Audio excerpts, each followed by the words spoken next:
Welkom by 'n Ma en 'n mikrofoon, Shani. Ek is so dankbaar dat jy vandag my gas is, want ek sê dikwels die lekkerste gesprekke wat ek dikwels op hierdie podcast het, is of mense wat ek ken self en hulle stories, of vriende van vriende, of 'n vriendin wat my vertel, "Oeg, jy moet met hierdie vrou gesels," of luisteraars wat my kontak en vertel of van hulle eie storie of 'n vriendin se storie. En jy was nou so geval. Jy het die vrymoedigheid geneem om my jou storie te vertel en ek het dadelik geweet ek wil so graag met jou gesels. Ek dink om jou storie met ons luisteraars te deel gaan 'n voorreg wees. So begin sommer net so in 'n sin of twee en ons gaan nou baie uitbrei, maar vertel vir ons luisteraars van 'n ma en 'n mikrofoon, wie is Shani Little en jou gesin? Baie dankie Daniela. Ek is baie geëerd en ek is baie bly om as 'n gas op jou podcast te wees. En dit is ook hoekom ek die vrymoedigheid geneem het om jou wel te kontak, want ek het gedink dit is so 'n fantastiese podcast en as ek hopelik iets vandag met die luisteraars of met die kykers dan kan deel, wat hulle weer saam met hulle kan vat en miskien oor 5 of 10 jaar nog gaan onthou, dan sal ek bly wees. Oor myself, ek bly in 'n dorp in die Wes-Kaap, so 'n uur van Kaapstad af. Ek is getroud en ek het 2 dogters. Die een is 18, sy's nou matriek, en die jongste enetjie is 2. So hulle verskil 16 jaar. So hulle het nog al 'n bietjie groot gap tussen mekaar.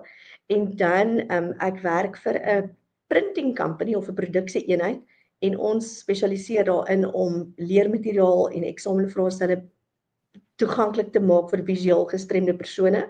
Daar is 22 of 26 skole vir blinde kinders reg oor die land en ons werk basies vir die nasionale departement en van die ander onderwysdepartemente ook. En ek is self ook blind. So ek help by die braille afdeling. Daar ons doen ook grootskrif en audio. So dit is basies net so 'n vinnige oorsig. Dankie Shani, ek dink daar's soveel aspekte waaroor ons kan gesels vandag. Jy het ook met my gedeel in daai boodskap dat jy het dit vir my so mooi gestel, so ek wil dit presies sê. Jy het gesê jy's besig om borskanker te oorwin. Dit is vir my so kragtige stelling. Jy weet dat jy sê jy's besig om dit te oorwin. Ek wil daaroor ook praat, maar kom ons begin. Ek dink eers by jy het gesê jy werk in die disability sektor. Ek dink 'n baie belangrike werk wat jy doen. Vertel vir ons, is jy blind gebore? Het jy later blind geword? Is jy ten volle blind? Vertel ons 'n bietjie van daai reis van jou lewe voordat ons dan by die gesin en die ander dele kom. Dis reg. So ek is te vroeg gebore. Ek is nie seker hoeveel weke nie, maar ek dink dit was iets so 6 maande. So nou moet jy weet, dit was nie in die 80. So dit is nie met vandag se kennis en vandag se mediese wetenskap nie. So ek was basies vir 5 maande in 'n broeikas. Ek het iets so 740 gram geweg. So my jongste enetjie was op 33 weke gebore en sy het 1.67 gram geweg en ek het of kilogram geweg, 1.67 kilogram en ek het al klaar gedink, hoe gaan ek hierdie klein dingetjie groot kry? En toe dink ek, wel, jy was 740 gram en kyk hoe lyk jy vandag. So ja, so ek dink dit was nogal 'n wonderwerk, maar daai tyd het die dokters ook baie keer suurstof vir die babatjies gegee in die broeikas en ek het te veel gekry, so dit het basies my retinas aangetas. So dit is wel nie geneties nie, so my kinders is nie blind nie, ek het nie nodig om hulle geneties te laat toets nie. Baie ander persone het wel genetiese oogkondisies. So ek is so dankbaar dat ek dit nie het nie. En ja, ek is nie heeltemal blind nie, maar ek gebruik basies alles wat blinde persone, as jy al ooit gehoor het van iets wat 'n blinde persoon gebruik, ek gebruik dit. Ek gebruik braille, ek het al 2 gidshonde gehad, ek het 'n rekenaar met 'n sagte ware op wat die skerm basies vir jou lees. Ek het 'n foon wat ook lees wat op die skerm aangaan. So ek gebruik alles tot my beskikking gebruik ek. Want dit is daar. So hoekom sal ek dit nie gebruik nie? Prakties gesproke kan ek kan byvoorbeeld sien waar die lig deur die venster inkom. Ek kan as ek in die aande sê maar in die kamer of in die kombuis of in die badkamer kom en is donker, dan sit ek die lig aan. So ek gebruik die lig wat ek nog wel kan sien. Maar ek kan nie meer byvoorbeeld kleure onderskei nie. Ek kon nog toe ek jonger was en so gesigte op foto's, gesigte op die TV, ek kon dit gesien het toe ek kleiner was. So as jy byvoorbeeld vir my sê iets is blou, groen, pers, oranje, ek kan dit nog in my mind's eye sien, maar ek kan dit nie nou meer sien nie. So ek sal byvoorbeeld vra, wat se kleur is hierdie, wat se kleur is die, verduidelik gou vir my hoe lyk dit. So dan kan ek dit nog steeds 'n mooi prentjie sien van hoe dit lyk in my geestesoog, maar ek kan dit ongelukkig nie nou meer sien. En Shani, wou jy van jongs af 'n ma gewees het in 'n gesin gehad het? Hoe het jy daai prentjie gesien en hoe dit toe gebeur dat jy jou man ontmoet en jy 'n ma geword het? Om eerlik te wees, ek het nie 'n spesifieke drang gehad om kinders te hê nie. Ek ken mos baie vrouens wat sê ek wil niks anders wees as 'n ma en niks anders hê as 'n gesin nie. En ek het altyd gesê as dit gebeur dit, en as dit nie gebeur nie, dan gebeur dit nie. Ek het altyd gedink ek is miskien nie nog eintlik so goed met kinders en babas nie, maar 'n mens weet ook nooit tot dit nie op jou hoe sal ek sê, tot dit nie op jou voorstoep is nie. So en toe het ek vir Michelle gehad, my oudste dogter. Ek was toe vir 3 jare enkel ouer en toe het ek my man ontmoet en so ek wil ook sommer nou al vir enkel ouers sê, daar's geen rede as jy miskien 'n enkel ouer is dat jy nie ook geluk mag vind nie. Daar's altyd hoop en daar's altyd as jy voel jy wil iemand graag in jou lewe hê, maar jy moet uitgaan en jy moet jouself beskikbaar stel. Maar jy moet natuurlik ook kyk na die hoe sal ek sê na die wolfies daar buite. Maar jy moet jouself in 'n positiewe mindset sit en sê maar ek gaan iemand ontmoet. En dis eintlik 'n wonderlike storie. 'n Vriendin van my het eintlik vir my gesê, weet jy wat, jy gaan iemand ontmoet, jy gaan en jy moet al dankie vir die Here sê vir dit wat hy vir jou gaan gee. En toe het ek dit begin die Februarie van die spesifieke jaar en Mei het ek my man ontmoet. So ek glo absoluut daaraan dat 'n mens moet dit wat jy wil hê, moet jy oor jouself spreek en jy moet al klaar vir die Here dankie sê. Al het jy dit nog nie gekry nie. So sy was 3 toe ek vir hom ontmoet het en so 'n paar jaar later het ons huise gekoop en ons het getrou. En toe het ons op 'n stadium gesê, as dit vir ons beskore is om nog 'n enetjie te hê, dan is dit vir ons beskore. As dit nie so is nie, dan is dit nie. Ons het besluit ons gaan nie behandeling kry of gaan vir duur mediese prosedures om so iets te bewerkstellig nie. En toe het sy net nie gekom nie en sy het net nie gekom nie. En toe later het ons gedink sy gaan nie meer kom nie. En ja, wel, 2 jaar terug het sy gekom. So ons jongste enetjie is nou Junie sal sy 2 wees. So dit is maar hoe dit gebeur het. So maar ek sê die Here se tydsberekening is nooit uit nie, is nooit daar's niks gebeur net per toeval nie. En ons gaan nou gesels oor daai 16 jaar ouderdomsgaping wat ek kan dink ook lekker voordele en uitdagings het. Maar Shani, jy sê nou jy was 'n enkel mamma vir daai babatjie. So vertel my en wonderlike boodskap wat jy gegee het van hoop, maar was dit vir jou as 'n mamma wat nie kan sien nie, 'n blinde enkel ma, was dit baie moeilik of was jou lewe reeds aangepas by jou uitdagings of was dit moeilik om my eerste keer ma te wees en ook nie te kon sien of het jy hulp gehad? Ek probeer net dink, jy weet, dis reeds moeilik om 'n ma te wees. Was dit vir jou spesifieke uitdagings ook met die feit dat jy blind is en hoe het jy dit te bowe gekom? Dis reg. Ek moet sê my ouers en my ouma was verskriklik hulpvaardig op daai tyd. En ek het ook 'n wonderlike dagmoeder gehad waar sy in die dag gebly het. So dit het my nogal ook baie gehelp en toe op 'n stadium toe soek ek vir myself 'n plekjie om te bly en toe kry ons ook ek is seker met die Here se intervensie 'n huisie waar ek en sy toe op ons eie kon bly, reg oorkant 'n dagmoeder en skuins oorkant die laerskool. So ons het oor die pad gestap na dagmoeder toe, na die skool toe. So dit was so ongelooflik hoe alles uitgewerk het. En ja, ek moet sê familie het vir my vreeslik ondersteun ook op daai tyd. Maar ja, ek moet sê my lewe was so ook al baie aangepas. So baie mense vra my, hoe versorg jy 'n babatjie? Hoe ruil jy 'n doek om? Hoe voer jy 'n babatjie? Mense wil praktiese goed weet. En om eerlik te wees, dit is eintlik nie so moeilik nie, want jy stel jouself voor as jy nie 'n oë moet toemaak of jy nou 'n babatjie se doek kan omruil en skoon maak en so aan. En dit is eintlik nie so moeilik nie. Jy kry maar jou maniere hoe jy dit doen. En selfs met die voerdery ook. 'n Mens kry maar jou maniere. Byvoorbeeld, ek sal miskien my een hand op die babatjie se kennietjie sit en met my ander hand die kos skep en dan sal ek byvoorbeeld voel waar is die babatjie se mond. Ja, is so iets so eenvoudig soos dit. Of ek sal maar as ek die babatjie se doek moet omruil, dan sal ek maar net aan die babatjie se boutjies vat en voel of die babatjie skoon is. En as die babatjie nie skoon is nie, dan vee jy maar nog af en en dan sit jy jou boutjies room aan en sit die doek aan. So dit is maar soos enigiets wat 'n mens maar doen. Selfs met die badsituasie, dit het 'n mens op maar 'n manier hoe jy dit doen. Ek sê byvoorbeeld toe hulle nog klein was, 'n handdoek onder in die bad sit dat babatjie nie gly nie of een van daai bad goedjies waarop hulle lê. En ek moet sê, my kinders het nog niks oorgekom nie.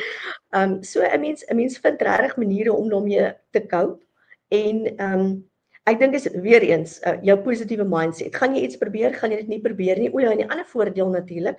'n Vriendin van my, baie goeie vriendin van my was op dieselfde tyd swanger as ek, ook 'n blinde vriendin, en ons het mekaar so gecoach. Hoe doen jy dit en hoe doen jy dat en hoe gee jy vir die baba medisyne en hoe so ons het mekaar so tips gegee. En deesdae is ek ook op so 'n ander mamma groepie, ook van blinde mammas, en ons help nou weer vir mekaar. So iemand wat 'n ander blinde mamma wat 'n ander blinde mamma coach, help nogal baie. Want jy gee eintlik vir mekaar tips en triks wat ander mammas miskien nou nie aan sou gedink het nie. Ja, dit kom maar weer terug na daai mom village wat ons almal nodig het, nê, om wat jy geleer het vir iemand anders te deel in daai ondersteuningsnetwerk, en dis eintlik so spesiaal dat jy dit ook het wat dieselfde uitdagings het. Maar ek kan nou net dink as jou kinders Skus, gaan eers aan. Nee, sê. Nee, en snaaks genoeg, daar's baie blinde mammas wat wel kinders het, nê? Want die hoe sal ek sê, die persepsie bestaan tog daar buite, of selfs gestremde, as ek nou kan dink, sê maar hardhorende mammas of selfs mammas in rolstoele of met ander uitdagings. En dit is eintlik ongelooflik om deesdae te dink hoe baie persone met gestremdhede het kinders en normale gesinne en mans en het maar net 'n normale gesinslewe soos enige iemand anders. Dit is presies ook hoekom ek met jou wil praat hieroor, want dat mense so 'n bietjie 'n idee kry hoe werk dit, en jy weet hoe kom 'n mens, wat ook al jou uitdagings is. In jou geval is dit die feit dat jy nie kan sien nie, maar almal het hulle uitdagings, en jy het nou gepraat oor positiewe mindset. So iemand wat hier luister kan ook dink, okay, my uitdaging is iets anders, maar Shani gaan aan en sy vind oplossings vir probleme, en baie keer bied dit weer vir iemand anders net daai inspirasie om kop op te lig en aan te gaan en 'n oplossing te vind vir jou uitdagings, of hulp te vra of uit te reik na iemand vir hulp en raad as jy dalk voel jy sit vas. Ek wil ook by jou hoor, jy het gepraat oor as hulle die kinders 'n bietjie kleiner is dit dinge soos doekruil en daai uitdagings. Was dit vir jou moeilik toe jou kinders ouer geword het? Jy sê hulle kan sien, dis nou die ouer een is al 18, so sy's nou al 'n groot meisiekind. Hoe het jy dit benader? Was daar ooit probleme met sy wat vir haar vriende moes verduidelik, my ma kan nie sien nie? Was dit vir haar nog net altyd 'n normale ding eintlik, of was daar ook struikelblokke wat julle in terme van dit moes oorkom? Ek dink meer in die laerskool, jy weet mos laerskoolkindertjies, of selfs ek praat nou eintlik meer graad 1, graad 2, graad 3, waar kinders eintlik nog nie beter weet nie. Ek dink sy moes dalk maar 'n paar vrae beantwoord, en miskien het daar dalk 'n paar maatjies gesê, ja, jou ma's tog blind of wat ook al. Maar sy is ook nie een wat haar laat sê nie. So en sy sal sommer maklik haar mond oopmaak en sê, maar weet jy wat, my ma, of sê het al vir my vertel, dan sy gesê, weet jy wat, my ma kan in elk geval alles doen. En sy het eintlik bietjie amper vir my opgekom. So ek is nogal baie trots op haar wat dit aanbetref. En om eerlik te wees, dit het eintlik vir my makliker geraak soos wat sy groter geraak het, omdat sy meer onafhanklik toe kon wees. En ons het ook al gepraat, om nou weer terug te kom na die blinde mammas, hulle word eintlik baie meer onafhanklik groot as kinders wie se ma's kan sien. Want byvoorbeeld, as die sokkie uitval of as die skoen val, dan sal ek sê, gaan haal jou skoen. Ja, ek kan nie nou dadelik sien waar die skoen is nie, tensy ek nou 'n bietjie daar op die grond gaan voel waar die skoen is. So gou as wat hulle kan begin verstaan hier van 2 of 3 of wat ook al, dan sal ek sê, gaan haal jou skoen, gaan haal jou sokkies. En ek dink is eintlik goed vir hulle ook, of selfs ek meen in die sê maar voorskool leer jy mos nou wat se kleure, wat iets se kleur is of so, en hulle moet dit eintlik vinniger leer. Want ek sal baie keer gevra, wat is hierdie kleur? Is hierdie blou, is hierdie groen, is hierdie rooi of wat ook al. So hulle onafhanklikheid het eintlik vinniger ontwikkel, maar ek dink eintlik tot hulle voordeel. So dit was ook nooit 'n geval van hulle moet nou vir my of sy moet vir my verantwoordelikheid aanvaar, of ek was nog steeds die ma in die huis, ek het nog steeds die besluite geneem of vir haar. Sy moes nooit gevoel het sy is vir my verantwoordelik, omdat ek kan sien. So daai balans is nog steeds daar. Maar ek dink dit was vir haar normaal. Dit is maar soos wat dit vir enige hoe sal ek nou sê, enige ander situasie kon dit miskien gewees het. Ja. Sê nou maar 'n pa wat wegwerk, byvoorbeeld, en die ma wat na die kinders moet kyk. Dit wil sê vir die kinders normaal. So elke huishouding verskil maar met sy eie dinamiek. So ek dink vir haar was dit redelik normaal en ek dink sy het eintlik baie meer van my geleer. As wat dit eintlik ek wil amper sê 'n burden was. En ek hoop dit sal vir jongste enetjie ook so wees. En sy het nog 'n sussie ook wat haar kan help en oplei in daai opsig. Jy het ook nou genoem van laerskoolkinders. Ek weet dis tipies daai ouderdom, soos jy sê, kinders is maar onsensitief. Ons almal was op daai ouderdom, so dit is ook maar deel van hulle aard. Maar my dogtertjies wat nou, ek het ook 'n 2-jarige en dan enetjie wat 5 is en ek wil haar ook leer, jy weet, ons het nou die dag by die gym toe sien ons 'n man wat 'n protese het, hy het nie 'n been nie en sy vra toe oor dit. En mense wil hulle reg leer om te kan vra sonder om aanstoot te gee vir iemand wat dalk 'n gestremdheid het of so. So jy wat ook kan raad gee. Is ek reg om vir hulle te sê dis oukei om na iemand toe te gaan en te vra op 'n respekvolle manier. Ek het ook vir haar gesê moenie staar of wys net nie. Kom ons gaan vra vir die oom en sê is dit oukei as ons jou uitvra oor jou been, kan sy daarna kyk dat hulle meer bemagtig is met inligting eerder as om net te staar of vingers te wys of so. So, hoe voel jy byvoorbeeld oor jou blindheid? Is dit oukei as 'n mamma en 'n kind kom vra en jou uitvra daaroor? Ek weet jy kan nou nie namens almal praat nie, maar dalk riglyne vir ouers hoe om ons kinders sensitief groot te maak. Ek dink dit is fantasties en deesdae ook in die skoolleerplanne, jy sal sien as jou kindertjies van skool toe gaan, veral in die lewensvaardigheid en lewensoriëntering, fokus hulle nogal baie op gestremdhede. En hulle of sê maar selfs in die tale dan het hulle miskien 'n stuk oor gidsond of hulle 'n stuk oor sê net maar 'n atleet wat 'n protese het wat miskien baie goed gehardloop het of medaljes verower het en sulke goed. So ek dink deesdae of selfs oor 'n dowe persoon wat verhoogd is, sê maar soos is ons huidige mevrou Suid-Afrika nie ook gehoor gestremd of sy is so ek dink dit is al hoe meer in die media ook en 'n mens moet jou kinders daaraan blootstel en ek dink ook as jy miskien iemand op die straat kry of soos wat jy nou sê iemand by die gym en dit wys jou nou eintlik ook hoe ongelooflik is dit is iemand met 'n protese maar die persoon wil nog steeds fiks wees en wil nog steeds oefen en nog steeds gesond wees. So ek dink 'n mens gaan maar net na die persoon toe en jy vra oom, tannie, wat ook al mag ek jou vra, mag ek aan jou been vat of so ek dink 'n mens miskien kan jy dalk net of miskien kan die kinders dalk maar net waag teen te intrusive vra. Byvoorbeeld, hoe het jy jou been verloor? Miskien wil die persoon nie dalk daaroor praat nie of miskien kan die kind dalk net vra as jy dalk vir my wil sê, maar as jy nie vir my wil sê nie, is dit reg. En ek dink ook spesifiek daar tot baie mense vir altyd nog my gidsonde gehad het. Dan mense ook graag na my toe gekom, mense wil graag aan die hond kom vat en vra natuurlik uit oor die hond en sulke goed. So dit is vir my heeltemal reg. Daar was net byvoorbeeld kere wat ek amper in die middel van die straat was, wat mense my kom vra het en dan is die hond eintlik besig om te werk. So dan moes jy maar vir die persoon sê, hoor, die hond is ongelukkig nou besig om te werk, maar kom ons stap net gou na die ander kant van die straat toe en byvoorbeeld ek moes byvoorbeeld vir die persoon sê nee, ongelukkig mag jy nie my hond voer nie. So daar is sekere, ek sou sê limitations, maar ek dink die persoon met die gestremdheid sal dadelik vir jou sê. Dankie, dis baie goeie raad. Dan wil ek ook oor daai 2 dogtertjies van jou gesels. Daar's baie keer sien ek gesprekke op ouerskapsforums oor ouderdomsgapings en wat is te naby en wat is te ver. Jy het nou 'n behoorlike lekker groot gaping, 16 jaar. Wat vind vir jou, sal jy dit aanbeveel vir mammas wat daaraan dink om jare later na hulle kinders weer 'n kind te hê en wat was vir jou van die lekkerste dinge of dalk van die mees uitdagende dinge van hierdie groot ouderdomsgaping? Reg, kom ons begin eers by die uitdaging. Ek sou sê ons kan eintlik nie 'n gesinsuitstappie op hierdie stadium onderneem wat al twee, hoe sal ek sê, se behoeftes aanspreek nie. Want dit wat vir die 2-jarige gaan lekker wees, gaan nie vir die 16-jarige lekker wees of vir die 18-jarige lekker wees nie.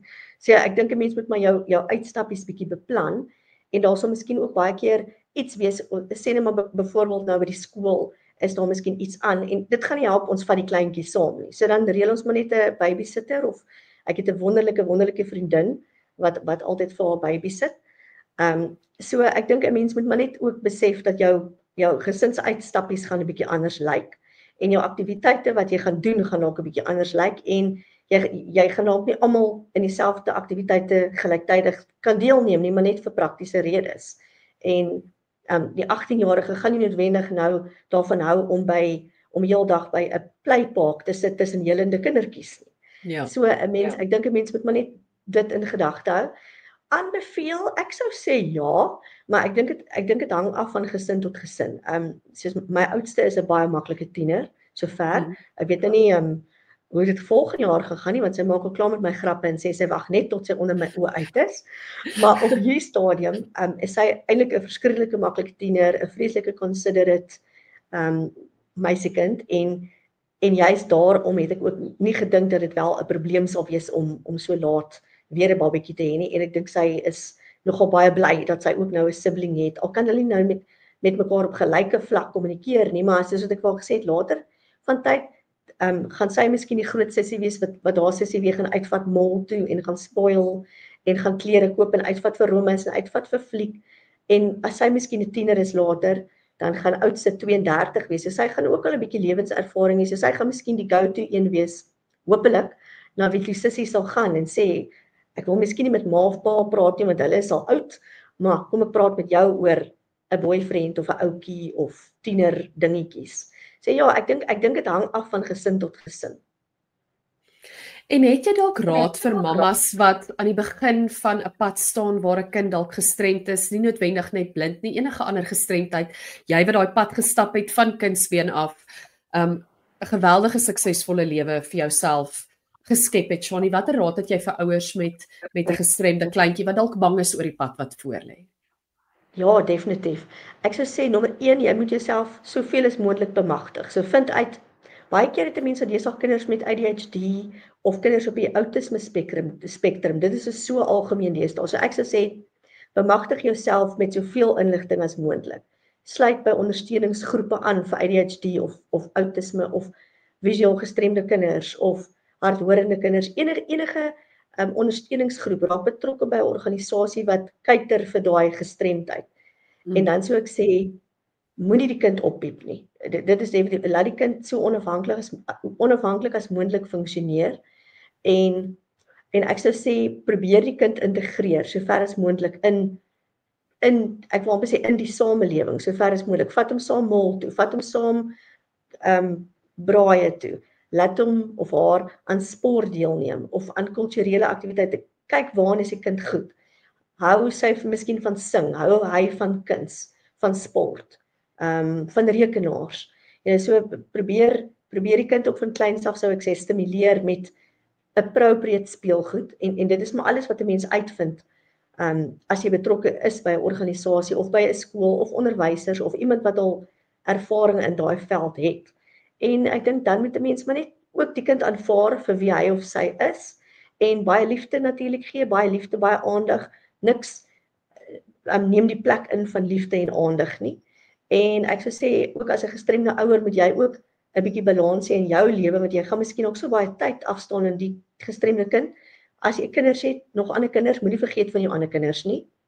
En moenie vergeet van jouself en jou huwelik nie. Maak maar ook tyd vir jouself en jou eie huwelik, dat jy ook kan staande bly in hierdie moeilike situasie. Baie dankie daarvoor. Dan wil ek graag praat oor daai frase wat jy gesê het, jy is besig om borskanker te oorwin. So 'n moeilike klippie wat oor jou pad gekom het, Shani, waar staan jy nou in die proses en hoe hanteer jy dit? Wel, ek is verlede jaar Julie gediagnoseer en ek het September begin met chemo. Die 4 rooies gehad. Dit was nie baie lekker nie, moet ek nou eerlik wees. Jy's baie moeg, baie naar. Maar ek moet sê en toe 12 wit treatments, hulle noem dit die packs. So ek is nou basies klaar met die chemo, Maart, die 19de Maart klaar gemaak en ek het die klokkie gelei en dit was baie lekker om my klokkie te lei. So nou daar gaan wel 'n operasie plaasvind. Dit is die 12de Mei wat dit gaan wees. Dit gaan 'n redelike groot operasie wees. Maar wel, daai tyd toe die dokter vir my gesê het jy gaan 6 maande chemo kry, toe dink ek, waar is 6 maande nog ver? Dit is so lank en hoe gaan ons nou deur 6 maande? En daar's die 6 maande, jou oogies het net geknip en toe is die 6 maande verby. So ek het nou klaar al in Junie 'n datum. Ek gaan 'n recovery party hou. So ek sien baie uit na my recovery party. En dit gaan sommer jongste se verjaarsdag en my recovery en sommer alles in een wees. En ek en my man is hierdie jaar 10 jaar getroud, so dis sommer ons 10de anniversary in my recovery en haar verjaarsdag en sommer almal se alles. So ek dink dit is nogal 'n pad wat 'n mens moet vier wat jy gestap het. En ja, ek dink maar uit enige weer eens om terug te kom na daai positive mindset. Ek meen ek het die wonderlikste mense alreeds ontmoet wat saam met my by treatment was en ons plaaslike treatment sentrum is absoluut fantasties. Ek kan net met lof van hulle praat en die verpleegsters en die susters en die dokter en selfs die apteker en almal is net absoluut so ondersteunend en ons het nou verlede week 'n ondersteuningsgroepie begin. Ons is nog baie klein, ons is aan die begin. So ons sal kyk hoe dit groei so met die tyd, maar ons is 'n paar dametjies wat nou op die groepie is. Mans is natuurlik ook welkom. Maar ja, so ek dink 'n mens daar het so baie goeie goed hier uitgekom, selfs al is dit 'n slegte situasie en so baie ondersteuning van vriende en familie en bakke kos wat hier by die huis afgelaai is, hoenderpastei en lasagne en koek en my laai onder lê vol, ek wil amper sê shower gel en roompies en allerlei goedjies wat mense net aangebring het uit die liefde van hulle hart en mense wat vra wat kan hulle vir ons doen en Checker 6060 afgelewer by ons huis. En so dis net dan sien die mens weer die goedheid en die hoe sê ek wonderlike vriendskappe, familie en almal wat 'n mens regtig ondersteun en hulle verwag niks terug nie. Hulle doen dit net uit die liefde van hulle hart uit. Ek het in hierdie podcast self al soveel geleer oor mindset en ek hoor dit nou weer by jou. Jy weet, want daar's mense wat die lewe se houe kry hulle onder en dan is daar mense soos jy en soveel van my ander gaste wat baie uitdagings te bowe moes kom, soos ek kan glo, daar was al moeilike dinge op jou pad, maar jy is veerkragtig en jy's positief en jy sien die dokters en die verpleegsters raak by chemo en die mense wat jou help eerder as die feit dat hoekom het hierdie oor my pad gekom. Shani, is dit iets dink jy waarmee jy gebore is? Hoe het dit gebeur dat jy so positiewe mens geword het? As jy net bietjie oor dit kan gesels, oor hierdie lewensingesteldheid van jou, want ek vind dit ongelooflik inspirerend. Baie dankie. Om eerlik te wees, ek weet nie. Ek kan nie vir jou sê dit is hoekom ek positief is nie. Miskien is dit maar van bo, miskien is dit maar die Here se genade, ek weet nie. Ek wil amper vir jou sê ek dink is maar die Here se genade, want hoe anders kom 'n mens tog obstacles te bowe. Soos ek dink jy kry elke dag nuwe krag. En selfs ek gesels nou met iemand wat ook nou deur rooi chemo gaan en toe sê sy die afgelope 2 dae voel sy darm op beter. Ek sê ag dankie tog, jy voel beter. Soos en dan voel die mense dat die Here se genade kom oor jou, maak nie saak wat 'n situasie jy miskien moet face nie. En hy gee altyd uit die slegte gee hy altyd ook die goeie. En as ek miskien nog 'n voorbeeld kan noem, ek het nou hierdie is nie die eerste praatjie wat ek nou doen nie. Ek het nou al 'n hele paar ander praatjies gedoen en dit kom absoluut direk hier uit. So ek is absoluut seker dat die Here het nie hierdie sonder 'n rede op mense pad geplaas nie. Alhoewel ek dink nie hy doen met opset slegte goed oor mense lewe nie. Ek dink daar gebeur maar slegte goed met 'n mens en hy gee vir jou die genade en die krag om elke dag weer aan te gaan. En ek dink dit is ook maar 'n absolute 'n gewoonte, wil ek nou amper sê. Dit is amper soos hoe cognitive behavioral therapy werk. Jy moet absoluut in 'n gewoonte wees om positief te dink oor dinge en die positiewe raak te sien. En daarmee misken jy nie die negatiewe nie, jy onderdruk dit nie. Jy moet nog steeds hartseer wees baie keer en ek meen ek het lekker gehuil toe my hare uitgeval het en ook my dae gehad wat ek al gevoel het maar is ek nou besig om dood te gaan en gaan my kleintjie van 2 sy gaan my nie eens onthou nie en hoe kan ek nou al doodgaan? So 'n mens het absoluut gedagtes oor wat nou en maar dit moet in die minderheid wees. Jy moet op 'n stadium 'n bietjie treur en 'n bietjie hartseer voel oor die omstandighede, maar dan moet jy jouself tyd gee en sê, hoorie, so ek gaan nou nog 'n uur lank hartseer wees of 'n dag of 2 of 'n week en dan moet ek uitklim. Dan moet ek eers weer uit hierdie put uitklim en dan moet ek nou daggie vir daggie verder vat. Hoe gaan 'n mens nou verder kom? En ek dink weer eens jou sosiale netwerke is absoluut jou saving grace. Jou familie, jou vriende, jou kollegas en natuurlik ook dan nou met die hulp van bo. So ek dink 'n mens baie mense is amper gebore problem solvers, wat ek amper sê. En ander het miskien nog nie daai. Miskien is daar mense wat te veel slae in die lewe gehad het wat nou nie meer kan opstaan nie. Ek weet nie. Ek dink dit hang maar baie af van persoon tot persoon. Maar ja, ek kan net vir die Here en vir al die ander mense dankie sê vir die genade en die hoe sal ek sê positiwiteit en die goeie dinge, want 'n mens moet maar na die positiewe en die goeie dinge kyk, anders gaan jy baie hartseer en baie ongelukkig deur die lewe gaan. En ek soos wat ek nou nog ook vir die ander dametjie gesê het, en sy doen dit ook, sy het ook mee saam met my treatment. Jy kan die hele tyd dink ek het kanker, ek het kanker, ek het kanker. Jy moet nog soveel met jou lewe, so normaal aangaan met jou lewe soos wat jy kan. Jy moet nog steeds ja, jy gaan daai hê vir al die jy deur die slegte chemo gaan wat jy gaan moeg wees. Maar daarna na 'n week of 10 dae dan moet jy opstaan, jy moet weer terug gaan werk toe, jy moet deel wees van jou kinders se skoolaktiwiteite. Jy moet weer goedjies reël, miskien sosiale geleenthede reël of weer gaan stap of wat ook al vir jou lekker is, moet jy doen.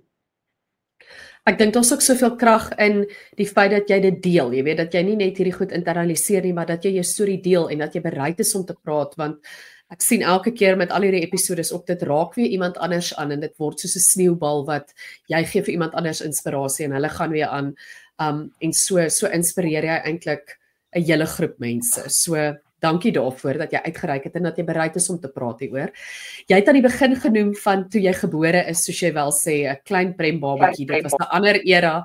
Ek kan nou net dink vir jou ma moes dit ook maar destyds eintlik vreesaanjaend gewees het. Dalk nie geweet wat vir haar voorlê, wat vir jou voorlê nie. Dit moes moeilik vir jou mamma gewees het. Shani, vertel ons van jou ma en wat het jy by haar geleer? So ek het 2 ma's. Die een kom ons noem haar C en die ander een kom ons noem haar R en ek acknowledge hulle albei baie graag want ek dink elkeen het 'n rol in my lewe gespeel.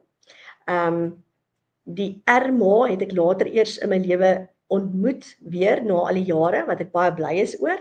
Hulle bly ook in verskillende dele van die land, maar so hoe sal ek sê, hou ons kontak met mekaar en my C-ma bly naby my. So sy is basies die een wat toe vir my groot gemaak het tot waar ek vandag is.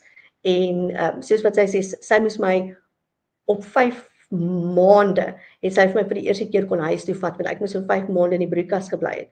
So ek dink dit is nogals baie spesiaal om so 'n kleintjie huis toe te vat en dan moet jy vir 'n 5 maande oue babatjie wat in 'n broeikas was, is al klaar agter met milestones. So gewoonlik waar 'n babatjie op 5 maande of sê maar 7 maande al begin sit, was my milestones natuurlik baie agter. So ja, ek dink sy het definitief baie opgeoffer en gedoen en alles, maar sy is 'n eyster.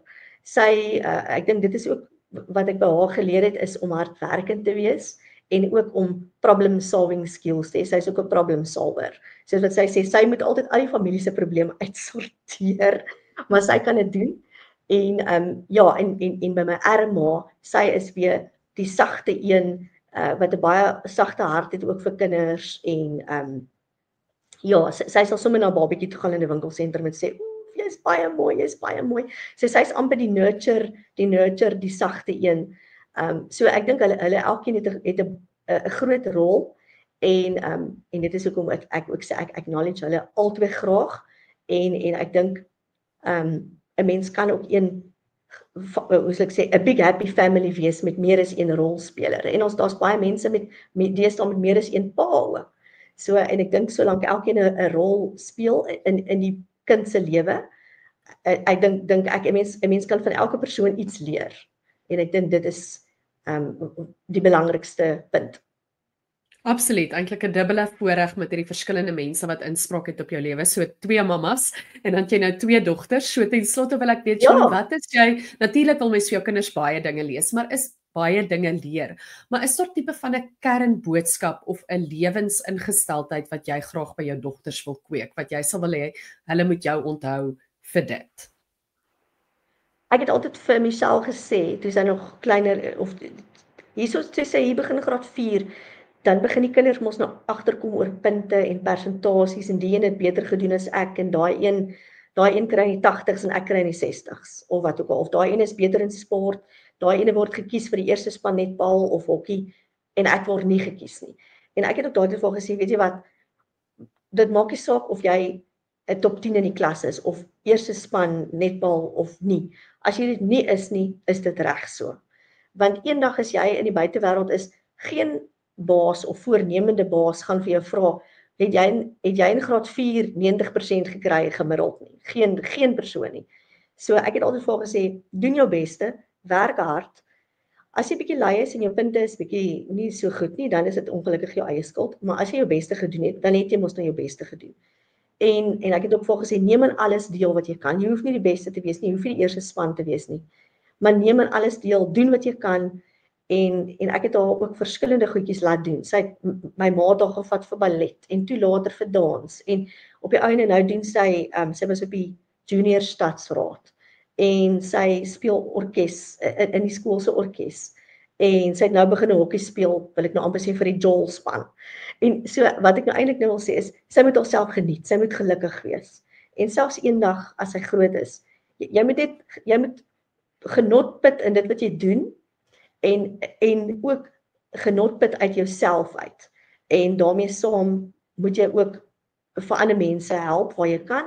Want so ek het ook altyd vir haar gesê, as daar 'n dogtertjie of 'n seentjie is op die speelgrond wat jy sien is alleen, gaan na die persoon toe, vra, kan ek jou maatjie wees, kan ek iets vir jou doen, is jy okay? So ja, ek dink ek het maar net om dit net saam te vat, probeer om te sê, weet jy wat, wees gelukkig met dit wat jy is en met wie jy is, doen soveel as wat jy kan terwyl jy kan en maak 'n verskil daar waar jy is in jou lewe. En ek hoop sy sal dit eendag ook saam met haar kon vat waar sy nou volgende jaar nie meer in die skool is nie, sy maak nou hierdie jaar klaar. So ek hoop dit sal darm vassteek en ek hoop ek sal dit ook eendag aan my jongste enetjie kan oordra. Uiters waardevolle lesse, dankie. Shani, baie dankie dat jy met ons gesels het vandag en dankie dat jy deel is van ons Mom Village en dat jy ook 'n luisteraar is en jou storie gedeel het. Dit is my so voorreg om met jou te praat. Is daar nog enige iets wat jy graag wil sê? Ek dink ek wil vir die ma's daar buite sê wat nou luister om ook na mekaar toe uit te reik. So as jy miskien sien dat daar 'n ander mamma is wat dalk in 'n moeilike situasie is, wat miskien dalk siek is of wat se kind miskien siek is, help daai mamma want deesdae is die lewe so gejaag. 'n Mens kuier nie meer by jou bure nie. 'n Mens bly baie keer ver van familie af of van jou vriende af. Miskien het jy dalk nou op 'n nuwe plek na 'n nuwe plek toe ingetrek en jy sukkel dalk om mense te leer ken. So ek sou ook sê as jy mamma is en jy sien ander mammas by die skool, reik na hulle toe uit, maak met hulle vriende, hoor of jy iets dalk vir hulle kan doen of vorm saam 'n mamma netwerk. Raak betrokke by jou skool, raak betrokke by mekaar en dan sou ek ook vir mamma sê, gee aandag aan jou gesin in die sin dat nie om jouself af te skeep nie, maar probeer sover as moontlik 'n balans hou in jou gesin want dit jou gesin, jou man en jou kinders kyk op na jou. Soos byvoorbeeld ek het so rukkie terug vir my oudste Michelle gevra, hoorie, is jy okay met my wat 'n diagnose het en wat moet gaan vir chemo en so. En haar woorde was ek is okay omdat mamma okay is. So met ander woorde, hulle kyk na jou voorbeeld. Hulle kyk hoe jy met pappa praat. Hulle kyk hoe jy met die kelner in die restaurant praat of die kassiere by Pick n Pay. Hulle kyk hoe jy probleme hanteer.